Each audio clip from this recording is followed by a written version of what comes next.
So, welcome back. Till the last video, we had discussed about what were the major challenges that were faced by India's election commission while conducting the first general elections of India. All those that there was vast population, the problem of preparing the electoral rolls, and all this we have discussed in the last video. And you can go to the playlist and you can find that part 1. This is the part 2 of this chapter, era of one party dominance. So now further we'll be discussing about how the first general elections of India, they were so unique. What was so unique in the first general elections? How were they different from all the elections that had happened in the world? So preparing for first general elections was a mammoth exercise. जो हमारा पहला general elections था, अब देखो general election 1951 में शुरू हुए और वो 1952 में ख़त्म होते हैं। लेकिन इंडिया के जो जनरल इलेक्शंस हैं, देखिए वो 1951 में शुरू होते हैं, 1952 में ख़त्म होते हैं। लेकिन उन्हें हम 1952 के जनरल इलेक्शन इसलिए कहते हैं क्योंकि जो मेजॉरिटी ऑफ पॉपुलेशन है उसने 1952 के अंदर वोट किया था।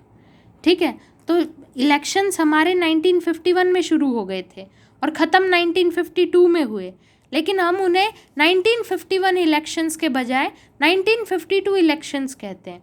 कारण ये है कि जो हमारी मेजॉरिटी ऑफ पॉपुलेशन है उसने 1952 में वोट किया था, इस कारण।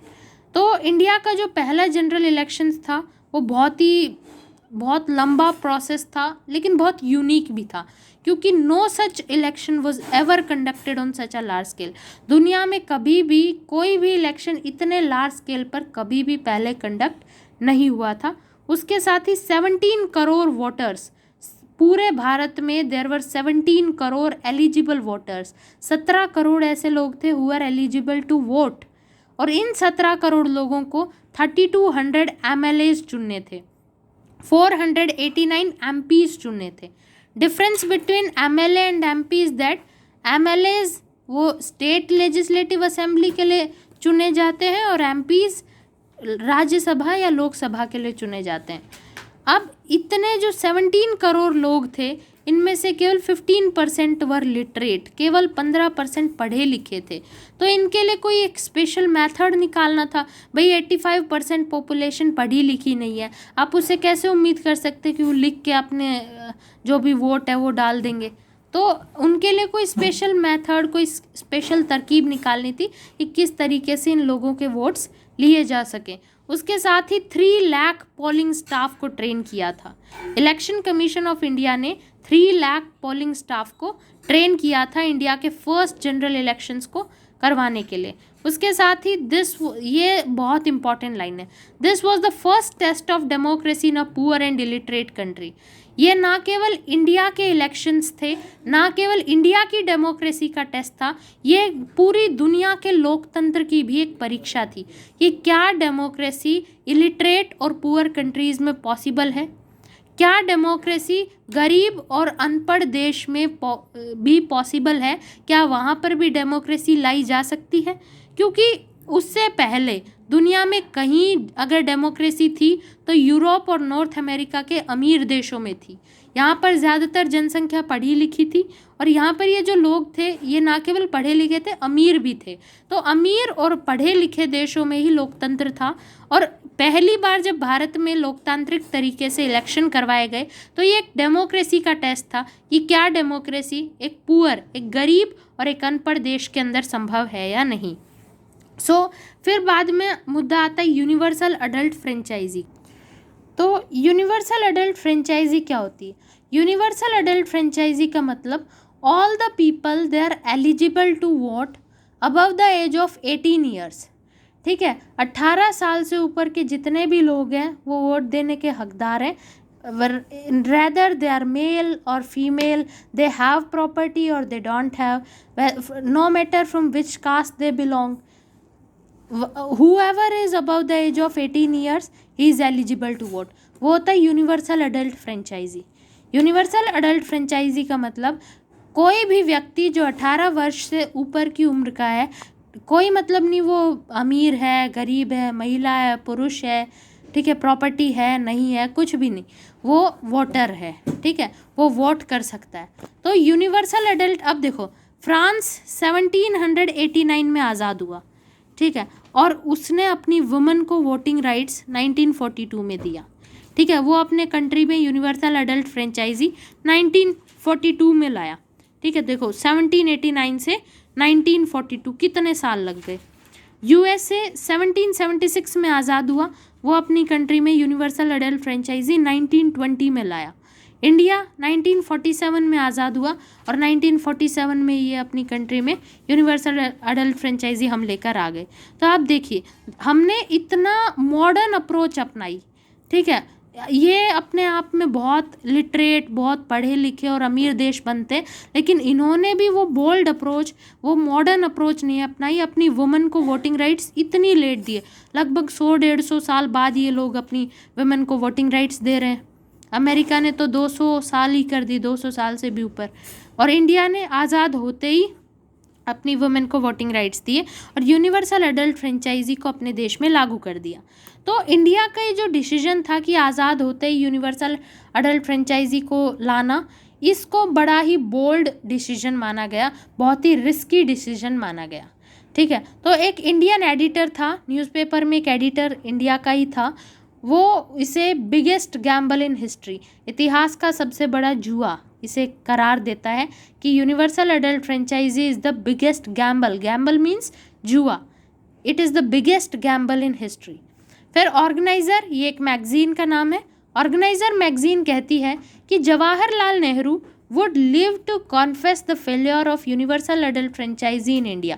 जवाहरलाल नेहरू भारत के अंदर यूनिवर्सल एडल्ट फ्रेंचाइजी, ये सब हर एक आदमी को वोट देने का ये जो आपने दे दिया वोटिंग राइट, इसका फेल्योर देखेंगे, ठीक है, your this experiment it will fail and Jawaharlal Nehru he will live to see the failure of this experiment. Okay, फिर एक British member, Indian civil services के एक ब्रिटिश मेंबर थे, उन्होंने कहा कि a future in more enlightened age will view with astonishment the absurd farce of recording the votes of millions of illiterate people। A future and more enlightened age, एक जो आपकी आने वाली पीढ़ी है वो जो बहुत और भी ज़्यादा विद्वान होगी, ज़्यादा पढ़ी लिखी होगी, वो बहुत ही आश्चर्य से देखेगी कि किस तरीके से इतनी अनपढ़ जनता का वोट लेने की ये नौटंकी की गई। तो ये ब्रिटिश मेंबर ने ऐसा कहा।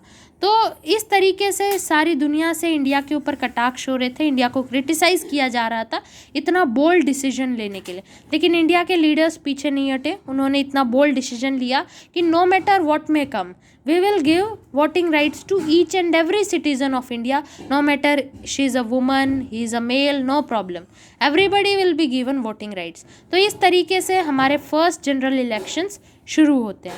अब फर्स्ट जनरल इलेक्शंस 2 बार तो पोस्टपोन कर दिए गए, ठीक है, 2 बार उन्हें आगे खिसका दिया गया, फिर आखिरकार वो 1951 की अक्टूबर में शुरू हुए और फरवरी 1951 में वो ख़त्म हुए। तो देखिए दिस इज़ अक्टूबर 1950 और this is 51 and this is 52। Okay, तो अक्टूबर 1951 में वो शुरू हुए और फरवरी 1952 में वो ख़त्म हुए। अब अक्टूबर, तो इन्हें 1951 इलेक्शन ना कहकर 1952 जनरल इलेक्शंस कहा जाता है, क्योंकि मेजॉरिटी ऑफ पॉपुलेशन वोटेड इन 1952। फिर ये जो इलेक्शंस थे इनका सारा जो काम था कैंपेनिंग, प्रचार करना, फिर वोटिंग, काउंटिंग ऑफ वोट्स, ये सब 6 महीने तक चला। उसके बाद इलेक्शंस जो हुए वो बहुत ही कॉम्पिटिटिव थे। कॉम्पिटिटिव का मतलब बहुत ही, मतलब वहाँ पर कोई चीटिंग नहीं हुई थी, पूरी तरह से कॉम्पिटिटिव थे।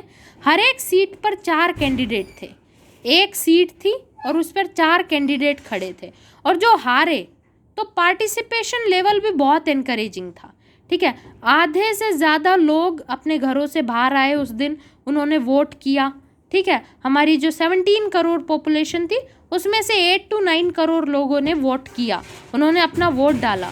तो results of the people, 7 to 8 crore people they voted and the results they were accepted by everybody, ठीक है। तो हर किसी ने 1952 जनरल इलेक्शंस के रिजल्ट्स को एक्सेप्ट किया। जो लूजर्स थे, जो चुनाव हार गए थे, उन्होंने भी इन्हें फ्री एंड फेयर बताया। उन्होंने भी कहा कि इनमें किसी भी तरह की धोखेबाजी नहीं की गई, ये पूरी तरह से फेयर इलेक्शंस है। तो इतना कॉम्पिटिटिव हमारा 1952 का जनरल इलेक्शंस बिल्कुल फ्री, फेयर, कॉम्पिटिटिव रहा। और जो लोग क्रिटिसाइज़ कर रहे थे कि यूनिवर्सल अडल्ट फ्रेंचाइजी इंडिया में फेल हो जाएगा, Indian democracy it is a flawed democracy, जो भी कहा जा रहा था, तो we proved, Indian experiment proved the critics wrong. जो क्रिटिक्स थे, हमारे जो आलोचक थे, हमारी जो बुराइयां कर रहे थे, उन्हें पूरी तरीके से गलत ठहरा दिया।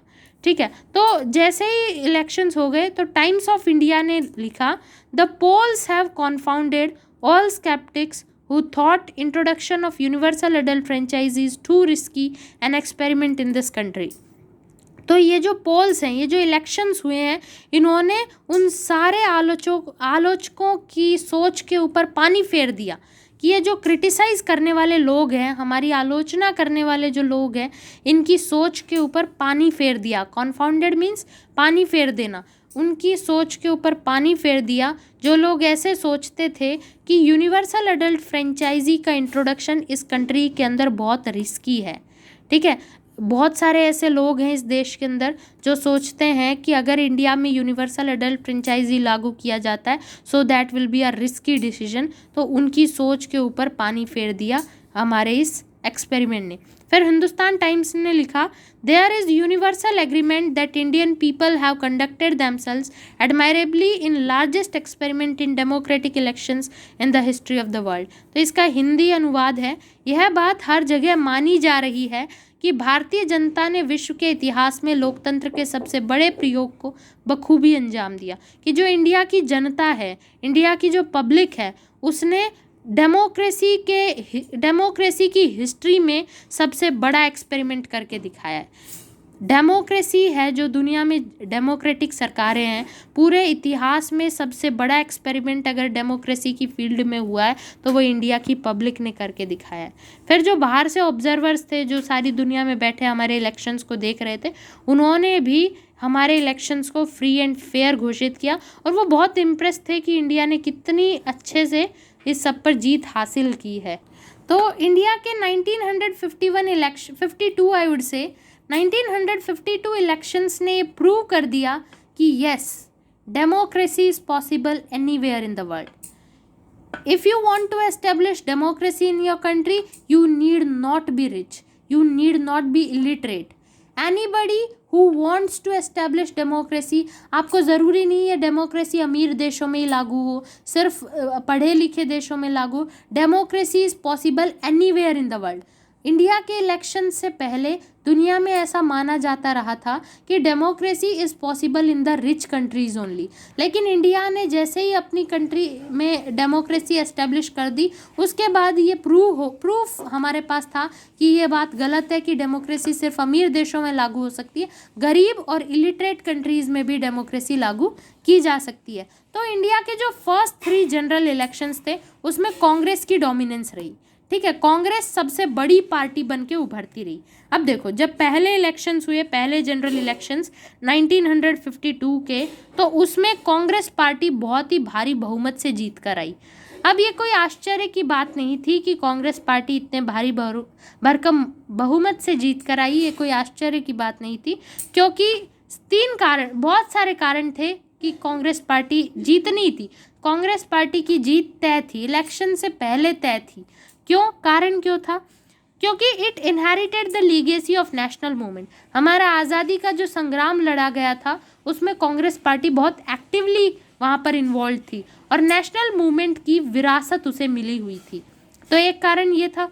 दूसरा कारण था, कांग्रेस पार्टी ही आज़ादी के समय एकमात्र पार्टी थी जिसकी सारे देश में ऑर्गेनाइजेशंस थी, जिसकी सारे देश में शाखाएं खुली हुई थी, जैसे राजस्थान कांग्रेस, बॉम्बे, हैदराबाद कांग्रेस, मणिपुर कांग्रेस। तो इस तरीके से सारे देश में कांग्रेस पार्टी की ऑर्गेनाइजेशंस, कांग्रेस पार्टी की शाखाएं खुली हुई थी। और साथ ही कांग्रेस पार्टी के पास एक चैरिस्मेटिक और पॉपुलर लीडर था। जवाहरलाल नेहरू के रूप में कांग्रेस पार्टी के पास एक करिश्माई नेता था। तो इस तरीके से इन कारणों के कारण पहले जनरल इलेक्शंस में कांग्रेस भारी भरकम बहुमत से जीत कर आई। सबको पता था कि कांग्रेस पार्टी जीतनी है, लेकिन इतने भारी भरकम बहुमत से कांग्रेस पार्टी जीत जाएगी इस बात की किसी को भी उम्मीद नहीं थी। तो कांग्रेस पार्टी का जो कैंपेन था, इलेक्शंस के दौरान जो कैंपेन हुआ उसे जवाहरलाल नेहरू ने लीड किया। वो हर जगह जाकर रैलियां करते, प्रचार करते, और इस तरीके से पहले जनरल इलेक्शंस में कांग्रेस पार्टी ने 400, जैसे लोकसभा के अंदर 489 सीट्स थी, ठीक है, 489 में से 364 सीट्स कांग्रेस पार्टी ने जीती और 16 सीट्स कम्युनिस्ट पार्टी ने जीती। तो कांग्रेस के बाद जो सबसे बड़ी पार्टी उभर कर आई वो कम्युनिस्ट पार्टी थी। तो इस तरीके से तो जिस समय लोकसभा के इलेक्शंस हो रहे थे, जिस समय पूरे देश में सेंट्रल लेवल पर इलेक्शंस हो रहे थे, उसी समय स्टेट लेजिस्लेटिव इलेक्शंस भी हो रहे थे, उसी समय स्टेट्स के अंदर भी इलेक्शंस हो रहे थे, ठीक है। तो स्टेट्स के अंदर भी देखा गया कि कांग्रेस पार्टी ही सबसे बड़ी पार्टी बनकर उभर रही है और हर जगह पर कांग्रेस पार्टी का दबदबा रहा, सिवाय कुछ जगह पर जैसे त्रावणकोर, कोचीन, मद्रास, ओडिशा, इन 3 जगह के अलावा हर कहीं पूरे देश के अंदर कांग्रेस की सरकार बनी, सिवाय इन 3 जगहों के, ठीक है। तो सेंट्रल लेवल पर तो कांग्रेस की सरकार बनी ही बनी, स्टेट्स के अंदर भी कांग्रेस की सरकार बनी और भारी बहुमत से कांग्रेस की सरकार बनी, सिवाय त्रावणकोर, कोचीन, मद्रास और ओडिशा के अंदर, ठीक है। अब त्रावणकोर, कोचीन आज का केरला है, मद्रास आज का तमिलनाडु है और ओडिशा है ही, आज भी है। तो यहाँ पर कांग्रेस की सरकार नहीं बनी, यहाँ पर वहाँ की लोकल पार्टीज हावी रही, लेकिन बाद में कांग्रेस यहाँ पर भी सरकार बनाने में सक्षम रही। तो इतनी कांग्रेस पार्टी सेंट्रल लेवल पर भी भारी भरकम बहुमतों से जीत गई, स्टेट लेवल पर जीत गई। तो इतने भारी जीत के साथ जवाहरलाल नेहरू इंडिया के पहले प्राइम मिनिस्टर बने और 1900, तो ये इलेक्शंस 1951 के थे और जैसे कि हमारे देश में 5 साल के लिए कोई भी सरकार चुनी जाती है, तो 56 में हमारे 57 में फिर से इलेक्शंस होते हैं और जो 1957 से 62 का इलेक्शंस था, उस इलेक्शन में मतलब ये कि सेकंड इलेक्शन था, ये सेकंड जनरल इलेक्शन था। सेकंड जनरल इलेक्शन में भी कांग्रेस पार्टी डोमिनेट करती है, कांग्रेस पार्टी सबसे बड़ी पार्टी बनकर उभरती है और 3/4 सीट्स ये जीत जाती है, ठीक है। जो टोटल सीट्स हैं, टोटल सीट्स कितनी थी? 489 में से 3/4 सीट्स कांग्रेस पार्टी जीत जाती, यानी कि लगभग 400 से ज़्यादा सीट्स कांग्रेस पार्टी अकेले जीत जाती है और जो दूसरी पार्टीज थी वो इसका 1/10 भी नहीं जीत पाई थी। तो बहुत सारे ऐसे भी केस रहे जहाँ पर कांग्रेस पार्टी को मेजॉरिटी नहीं मिली। तो यही तो खूबसूरती है डेमोक्रेसी की। हाँ, कांग्रेस पार्टी हर कहीं डोमिनेट कर रही है, लेकिन ऐसा भी तो बहुत जगह हुआ जब कांग्रेस पार्टी जीत नहीं पाई। तो ये बात क्या दिखाता है कि हमारे यहाँ फ्री एंड फेयर इलेक्शंस हुए थे। अगर इलेक्शंस में कोई घपला हुआ होता तो कांग्रेस हर कहीं जीत जाती, लेकिन कहीं ना कहीं हारी भी तो है। हारने का कारण क्या है? इलेक्शंस फ्री एंड फेयर थे। तो एक एग्जांपल है केरला के अंदर कांग्रेस पार्टी हार गई और वहाँ पर कम्युनिस्ट पार्टी ऑफ इंडिया ने सरकार बनाई। तो अब ये आर्टिफिशियल स्टैटिस्टिकल बूस्ट, अब ये क्या है देखिए, कांग्रेस पार्टी जितने भारी भरकम मतों से जीत रही थी उतना भारी सपोर्ट नहीं था, ठीक है। कांग्रेस पार्टी अगर 400 से ज़्यादा सीट ला रही है तो इसका मतलब ये नहीं है कि majority of India supports Congress party, इसका मतलब ये बिल्कुल भी नहीं है। ये है आर्टिफिशियल स्टैटिस्टिकल बूस्ट, यानी numbers, this is a number game, ठीक है। 74% सीट्स कांग्रेस पार्टी ने जीती, लेकिन वोट्स 48% ही थे, यानी 48% लोगों ने कांग्रेस पार्टी का साथ दिया, लेकिन सीट्स उसकी 74% आ गई। वहीं जो कम्युनिस्ट सोशलिस्ट पार्टी थी, 10% लोगों ने उसका साथ दिया, लेकिन सीट्स 3% ही मिली। तो देखिए कितना बड़ा अंतर है। The reason is because we follow FPTP system, and in last year we have already discussed what is FPTP system, first past the post system. In India we follow a system in which whoever gets the more votes, ठीक है, whoever gets more votes he will be winner, ठीक है, whoever gets more votes is the winner. So Congress party, see, if there are around 10,000 votes in a constituency, अगर किसी constituency में 10,000 votes हैं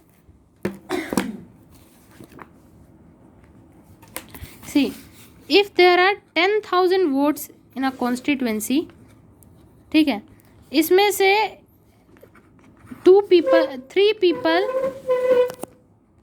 so 4 people they are standing in the elections. So he got 10 votes, he got 50 votes, he got 51 votes, he got 60 votes, no 49 votes. Okay, now one would say कि अगर ये proportional representation, नहीं तो सोचो FPTP system ही समझते हैं हम, FPTP system follow करते हैं तो विनर कौन होगा, ये सी को 51 लोगों ने सपोर्ट किया, ठीक है, तो मेजॉरिटी ने तो सपोर्ट नहीं किया। मेजॉरिटी क्या होती, 5,000 + 1, ठीक है, जितने टोटल वोट्स हैं उसका आधा +1, ठीक है, 5,000 + 1 अगर लोग सपोर्ट करते तो इसका मतलब सी के पास मेजॉरिटी है। लेकिन यहाँ पर सी के पास सबसे ज़्यादा वोट्स हैं, सब में मेजॉरिटी ना होते हुए भी सी के पास ज़्यादा वोट्स है, इस कारण सी विनर बना। तो FPTP सिस्टम के अंदर क्या है, तो यहाँ पर 1 सीट मिल गई। इसी तरह कांग्रेस पार्टी को वोट्स कम मिले लेकिन सीट्स ज़्यादा मिली, कारण क्या है, FPTP system. And if you don't get this you may mention in the comments, I'll make a separate video on FPTP and PR system. So in this way Congress party, इस तरह से ये एक आर्टिफिशियल बूस्ट मिला। ये सच्चाई में तो इतने लोग कांग्रेस पार्टी के साथ नहीं थे, लेकिन फिर भी ऊपर ऊपर का दिखावा था ये कि हमारे सिस्टम के कारण ये सीट्स, वोट्स कम होने के बावजूद सीट्स ज़्यादा मिल जाती थी। तो ऐसा नहीं है कि लोग सपोर्ट नहीं करते। 48% भी एक बहुत बड़ा अमाउंट हो जाता है पूरी जनसंख्या का, इतनी बड़ी हमारी पॉपुलेशन है। तो इस तरीके से फिर दूसरा हम देखें, कांग्रेस पार्टी को जितने वोट्स मिले वो कम थे as compare to non Congress. Non Congress का मतलब जितने भी सारे निर्दलीय और जो बाकी पार्टीज़ थी, उन बाकी पार्टीज़ को जितने वोट मिले उन सब को मिलाकर देखें और एक तरफ कांग्रेस पार्टी को देखें तो इनके वोट थोड़े कम थे। लेकिन फिर आप कहोगे कि यही फिर सरकार क्यों नहीं बना ले, गठबंधन की सरकार। तो कारण ये था, इन लोगों के बीच यूनिटी नहीं थी, ये लोग यूनाइट नहीं हो पाए और कांग्रेस पार्टी ने फिर सरकार बनाई और पहले 3 जनरल इलेक्शंस के अंदर कांग्रेस पार्टी ही डोमिनेट करती रही। Then let us discuss about the socialist party. अब सोशलिस्ट पार्टी का ओरिजिन कहाँ देखा जा सकता है। सोशलिस्ट पार्टी का origin can be traced back to the mass movement stage of INC। जब इंडियन नेशनल कांग्रेस, जब हम आज़ाद हुए थे, हमारी आज़ादी का संग्राम कांग्रेस ने लड़ा था, इंडियन नेशनल कांग्रेस ने लीड किया था। तो जब मास मूवमेंट चल रहा था, इंडियन नेशनल कांग्रेस का मास मूवमेंट चल रहा था, जब आज़ादी का संग्राम जोरों पर चल रहा था, उस समय कांग्रेस के अंदर ही कुछ जो युवा नेता थे उन्होंने गुट बना लिए और उस गुट को कहा जाने लगा कांग्रेस सोशलिस्ट पार्टी। अब देखिए, ये थी हमारी कांग्रेस पार्टी। इस कांग्रेस पार्टी के अंदर ही कुछ युवा नेताओं ने एक अलग ही ग्रुप बना लिया। इस ग्रुप को कहा जाने लगा कांग्रेस सोशलिस्ट पार्टी। ये जो नेता थे, ये लोग कहते थे कि कांग्रेस को बहुत ही जल्दी बदलाव करने चाहिए। ये लोग रेडिकल कांग्रेस चाहते थे। रेडिकल कांग्रेस का मतलब जो जल्दी जल्दी मॉडर्नाइज्ड हो, नई अप्रोच को, मॉडर्न अप्रोच जिसकी हो, और वो इगैलिटेरियन सोसाइटी चाहते थे। वो चाहते थे कि कांग्रेस को एक ऐसी सोसाइटी को सपोर्ट करना चाहिए जो इगैलिटेरियन हो, जो सबको इक्वल मानती हो। एक इक्वल सोसाइटी का निर्माण करना चाहिए और रेडिकल होनी चाहिए, यानी कि जल्दी जल्दी खुद को मॉडर्नाइज करना चाहिए। तो ये जो अलग से ग्रुप बना था, जिनकी सोच ऐसी थी, उनको कहा जाने लगा कांग्रेस सोशलिस्ट पार्टी। ये 1934 के अंदर बना, लेकिन ये अलग नहीं हुए थे 1934 में, ये कांग्रेस के अंदर ही एक गुट बनाकर बैठे थे, ठीक है। अब 1948 में, 1947 में हम आज़ाद हुए। 1 साल बाद 1948 में जो कांग्रेस पार्टी थी उसने अपना कॉन्स्टिट्यूशन, इंडिया का कॉन्स्टिट्यूशन नहीं, कांग्रेस पार्टी का खुद का जो कॉन्स्टिट्यूशन था ना, उसे अमेंड किया, उसमें बदलाव किए और उसने कहा कि डबल मेंबरशिप नहीं हो सकती। अब देखो, ये जो बंदा है ये कांग्रेस का भी मेंबर है और ये इस कांग्रेस सोशलिस्ट पार्टी का भी मेंबर है। अब देखो, ये अंदर ही तो है ग्रुप, कांग्रेस का भी मेंबर है और इस पार्टी का भी मेंबर है, तो ये डबल मेंबरशिप हो गई ना। तो कांग्रेस पार्टी बोली कि देखो हमारे अंदर किसी भी तरह के ग्रुप को फॉलो नहीं किया जाएगा और डबल मेंबरशिप नहीं रखी जा सकती। तो ये कांग्रेस पार्टी 1948 में ये अमेंडमेंट लेकर आती है। तो 1948 में अब ये लोग अब इसके अंदर रहकर तो इनका रहना संभव नहीं था, तो ये लोग 1948 में ही अलग हो जाते हैं और सोशलिस्ट पार्टी बनाते हैं। ठीक है, ये लोग सोशलिस्ट पार्टी बनाते हैं 1948 में ही। सिंपल सी बात है, 1934 में ही कांग्रेस पार्टी के अंदर एक अलग सा गुट बना। ये गुट कई साल इसके अंदर ही बना, यहाँ पे नेता अंदर ही अंदर करते रहे। उसके बाद 1948 में कांग्रेस पार्टी अपना कॉन्स्टिट्यूशन अमेंड करती है और डबल मेंबरशिप को पूरी तरीके से बैन कर देती है। तो इसके बाद इन्हें अलग होना पड़ा और ये लोग 1948 में सोशलिस्ट पार्टी बनाते हैं। अब ये जो सोशलिस्ट पार्टी थी, ये भी इलेक्शंस में खड़ी हुई थी। वी हैव ऑलरेडी डिस्कस्ड, पीछे हमने वो पढ़ा था ये ग्राफ कि जो कांग्रेस पार्टी थी 74% सीट्स मिली, वोट्स 48% थे, और जो सोशलिस्ट पार्टी थी इसको 10% वोट्स मिले लेकिन सीट केवल 3% थी। तो सोशलिस्ट पार्टी जो थी, ये जो सोशलिस्ट पार्टी थी ये इलेक्शंस के अंदर कुछ खास परफॉर्म नहीं कर पाई। जो 1952 के जनरल इलेक्शंस थे उसके अंदर कांग्रेस पार्टी कुछ खास परफॉर्म कर नहीं पाई, तो इससे बहुत ज़्यादा डिसअपॉइंटमेंट रहा इससे जुड़े मेंबर्स के बीच में। इसके जो लोग थे उनके अंदर बहुत ज़्यादा निराशा फैल गई। तो और दूसरा, ये जो सोशलिस्ट पार्टी थी ये भारत के लगभग हर एक स्टेट के अंदर थी। It had presence in all states, लगभग हर एक स्टेट के अंदर सोशलिस्ट पार्टी की प्रेजेंस थी, लेकिन ये कुछ ही स्टेट्स में elections Jeet pi. It could win elections only in a few states. तो अब इस सोशलिस्ट पार्टी की आइडियोलॉजी थी डेमोक्रेटिक सोशलिज्म। ठीक है, लोकतांत्रिक समाजवाद।